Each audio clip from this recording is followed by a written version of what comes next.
అందరికి నమస్కారం. నేను మీ నాగార్జున కాసరగడ్డ. గత 3 రోజుల నుంచి చూస్తున్నాం మనం పార్లమెంట్‌లో ఏం జరుగుతుందా? ఏం చర్చిస్తున్నారా? అసలు వ్యవహారం ఎంత దూరం వెళ్తుందో ప్రజలందరూ గమనిస్తున్నారు. దాంతో పాటు ఉమెన్ రిజర్వేషన్ బిల్లులో ఇప్పుడు తీసుకొచ్చిన రాజ్యాంగ సవరణలు ఏవైతున్నాయో ప్రధాని నరేంద్ర మోడీ గారి ఆధ్వర్యంలో ప్రవేశపెట్టిన ఈ బిల్లులు వీగిపోవడం జరిగింది. దానికి గల కారణాలేంటి? రైట్. బీజేపీ వర్షన్ ఎప్పుడు అందరూ చూస్తూనే ఉంటారు కదా! ఇప్పుడు కాంగ్రెస్ వర్షన్‌లో మనం చూద్దాం. కాంగ్రెస్ దీనికి మెయిన్ ఏం చెప్తుందంటే మేము మహిళా రిజర్వేషన్ బిల్లుకి వ్యతిరేకం కాదు. డీలిమిటేషన్ బిల్లుకి మాత్రమే వ్యతిరేకతం. దేనికంటే సౌత్ ఇండియాకి అన్యాయం జరిగిపోతుంది. అందుకని మేము వ్యతిరేకిస్తున్నాం అని చెప్పి ఒక వింత వాదన ఈ రోజు వాళ్ళు తీసుకురావడం జరిగింది. సరే యాక్చువల్ వర్షం చూద్దాం. మొదటి వాళ్ళ స్టేట్మెంట్ ఏంటంటే మేము మహిళా రిజర్వేషన్ బిల్లుకి వ్యతిరేకం కాదు. ఈ స్టేట్మెంట్ కాంగ్రెస్ పార్టీ గాని ఇండియా కూటమి గాని ఇస్తుంది. నిజ నిజాలు చూద్దాం. మరి మహిళా రిజర్వేషన్ బిల్లుకి మీరు వ్యతిరేకం కాకపోతే దేశ ప్రజలు కూడా కొన్ని క్వశ్చన్లు మిమ్మల్ని అడుగుదాం అనుకుంటున్నారు. అందులో మొదటి క్వశ్చన్, దేవగౌడ గారు ప్రధానమంత్రిగా ఉన్నప్పుడు ఆయన ప్రభుత్వం నిలబడ్డానికి గల కారణం మీరు దగ్గరుండి మీ కాంగ్రెస్ పార్టీ ఎంపీల సపోర్ట్ ఇవ్వడం వల్ల ఆ రోజు ఆయన ప్రధానమంత్రిగా నిలబడ్డారు. అంటే మీ ఎంపీల సపోర్ట్ తో నిలబడిన ప్రభుత్వం అని ఇండైరెక్ట్ గా చెప్తున్నా. డైరెక్ట్ ఎంపీల సపోర్ట్ తో నిలబడిన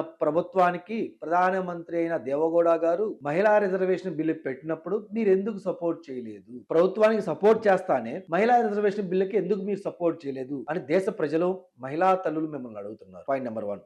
పాయింట్ నెంబర్ 2, అటల్ బిహారీ వాజ్పేయి గారు ద గ్రేట్ లీడర్ 4 సార్లు మహిళా బిల్లులు తీసుకురావడానికి ప్రయత్నించి చట్టసభల్లో పెడితే వీగిపోవడం జరిగింది. మీకు దానికి సఫిషియంట్ టైం ఇచ్చారు, డిస్కషన్ ఇస్తారు, కూర్చున్నారు, మాట్లాడదాం, ఏదైనా చేద్దాం, కానీ మహిళా రిజర్వేషన్ బిల్లు పాస్ చేద్దాం అని చెప్పి అటల్ బిహారీ వాజ్పేయి గారు చెప్తే మీరు కనీసం స్పందించకుండా రిజెక్ట్ చేసి మేము దీనికి వ్యతిరేకిస్తున్నాం అని చెప్పి చట్టసభల నుంచి వెళ్ళిపోవడం జరిగింది. వ్యతిరేకంగా ఓటేసి అక్కడ మీరు మహిళా రిజర్వేషన్ బిల్లుకి వ్యతిరేకంగా బిహేవ్ చేశారు. ఆ తర్వాత జరిగిన ఎలక్షన్ లో మీ యూపీఏ 1 యూపీఏ 2 గవర్నమెంట్ ఫామ్ అయితే 2010లో అనుకుంటా మీరు రాజ్యసభలో బిల్లు పెడితే మీరు బిల్లు పెట్టినా పర్లేదు, అది మంచి పని అని చెప్పి మా యొక్క ఎన్డీఏ పార్టీలు గాని భారతీయ జనతా పార్టీ గాని దగ్గరుండి ఆ బిల్లుకు సపోర్ట్ చేస్తే రాజ్యసభలో పాస్ అయిన తర్వాత కనీసం దాన్ని తిరిగి లోక్సభలో పెట్టకుండా చోద్యం చూస్తా ఈ ఎలక్షన్ వచ్చిన దాకా టైం పాస్ చేసింది మీరు కాదా? ఎందుకు అంత టైం పాస్ చేశారు? నిన్న కాక మనం చూసినాం, అమరావతి క్యాపిటల్ గా మేము ఒక రోజు లోక్సభ పెడితే నెక్స్ట్ డే రాజ్యసభలో పెట్టినాం.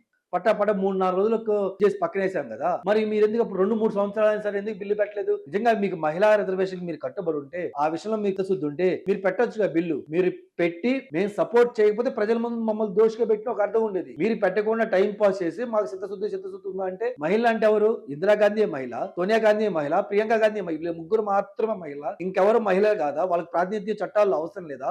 వాళ్ళు ముందుకు రాకూడదా? వీళ్ళు మాత్రమే ముందుకు రావాలా? దేశం అంటే ఈ ముగ్గురు మహిళలు అన్నట్టు మీరు ప్రొజెక్ట్ చేయాల్సిన అవసరం ఏంటి? ఎందుకు అంత మీరు ఎందుకు భయపడుతున్నారు? ప్రజలు ఈ రోజు క్వశ్చన్ చేస్తున్నారు మీ చిత్తశుద్ధిని. సరే మీరేమన్నారు? లేదు మహిళా రిజర్వేషన్ బిల్లుకి మేము సపోర్ట్ చేస్తాం, కాదు డీలిమిటేషన్ తేవద్దు, డీలిమిటేషన్ కొన్ని ఇబ్బందులు దొరుకుతాయి. సరే ఆ ఇబ్బందుల గురించి చెప్దాం. మీరు చెప్పే 2 రీజన్స్ లో మీరు ఏదైతే మహిళా రిజర్వేషన్ బిల్లుకి మాకు చిత్తశుద్ధి ఉందని దాంట్లో ఫెయిల్ అయ్యారని చెప్పి మేము ప్రూవ్ చేసినాం. సెకండ్ వన్, సౌత్ ఇండియాకి అన్యాయం జరుగుతుందని మీరు అంటున్నారు కదా, చూద్దాం. యాజ్ పర్ ఏదైతే ఇందిరాగాంధీ 25 సంవత్సరాలు ఫ్రీజ్ చేసిందో, ఆ తర్వాత మరో 25 సంవత్సరాలు అటల్ బిహారీ వాజ్పేయి గారు ఫ్రీజ్ చేశారు, నియోజకవర్గాలు పెంచకుండా, డీలిమిటేషన్ కాకుండా. ఇప్పుడు ఆ సమయం క్లోజ్ అయ్యే టైం వచ్చింది. రేపు 26లో సెన్సస్ అయితే నెక్స్ట్ ఎలక్షన్ కి అంటే 29 ఐ థింక్ నెక్స్ట్ ఎలక్షన్ అనుకుంటా 34 డెఫినెట్ గా మనం ఉన్న సీట్లు పెంచాల్సిందే. పెంచాల్సినప్పుడు ఏ జనాభా లెక్కల ప్రాతిపదికన తీసుకుంటారంటే 2026 జనాభా లెక్కల ప్రాతిపదిక తీసుకోవాలి. ఎవరు అవునన్నా కాదన్నా, అది కాంగ్రెస్ అయినా సరే బీజేపీ అయినా సరే, రేపు ఏ గవర్నమెంట్ వచ్చినా, మాదనే కాదు ఏ గవర్నమెంట్ వచ్చినా చట్టం ఏముంటే ఫాలో కావాలి. మరి చట్టం ఏం చెప్తుంది?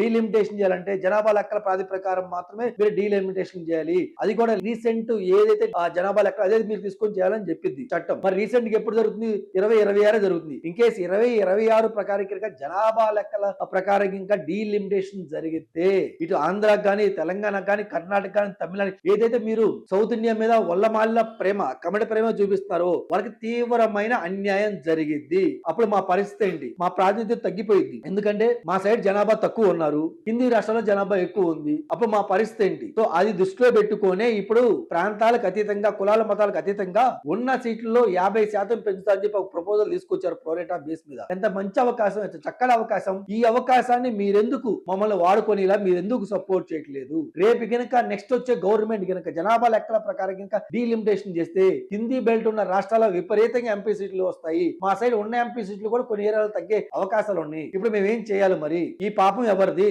మీ ఇండి కూటమిలో ఆల్మోస్ట్ హిందీ స్టేట్ లో ఉన్న వాళ్ళు భాగస్వామ్యులు ఉన్నారని చెప్పి వాళ్ళు బహుశా ఒప్పుకోలేదా? లేదంటే వాళ్ళకి ఏదన్నా మీరు ఇండైరెక్ట్లీ సపోర్ట్ చేస్తున్నారా? వాళ్ళు ఆలోచి ఒప్పందాలు మీకు ఏమున్నాయా? మీరు ఎందుకు సపోర్ట్ చేయలేదు? మీరు సపోర్ట్ చేయడం వల్ల మాకు వచ్చిన మంచి అవకాశం అవకాశాన్ని మేము ఈ రోజు కోల్పోవడం జరిగింది. దీని కర్త కర్మ క్రియ, దీని పాపం కాంగ్రెస్ పార్టీ భరించాలి. సో మీరు చెప్పిన ఈ 2 విషయాల్లో మీకు చిత్తశుద్ధి లేదని చెప్పి ప్రజలు నమ్మారు, ప్రజలు అర్థం చేసుకున్నారు. వచ్చే రోజుల్లో మీకు గుణపాఠం నేర్పుతారని చెప్పి సమాముఖంగా తెలియజేస్తున్నాను. అందరికి ధన్యవాదాలు. నమస్తే.